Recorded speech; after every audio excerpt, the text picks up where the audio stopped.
नमस्कार मंडळी, कशा आहात? गोष्ट आहे एका प्रेमाची. जेव्हा मला आणि शुभमला कधी हरल्यासारखं वाटतं ना, आयुष्यात पुढे कसं आणि काय होईल याचा विचार यायला लागला ना, निवांत आम्ही गाडी काढतो आणि फिरायला निघून जातो. पण ते फक्त फिरणं नसून त्या फिरण्यामागे आम्ही आमच्या जुन्या आठवणी आठवतो. लग्नाआधी आम्ही एकमेकांना कशी साथ दिली, कोणत्या सिच्युएशनमधून आम्ही निघालो हे आठवतो. वाईट परिस्थितीत एकमेकांचा हात कसं घट्ट पकडून होतो हे आठवतो.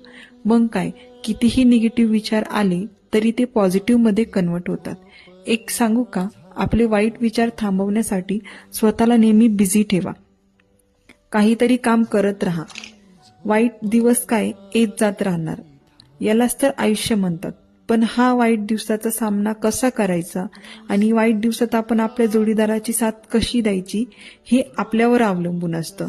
मी आणि शुभम अशा कितीतरी सिच्युएशनमधून गेलोय आणि त्यामधून खूप काही शिकलो देखील आहे. आणि हा तोच मुलगा आहे ज्याला मी स्वतःसाठी चॉईस केलेला आहे.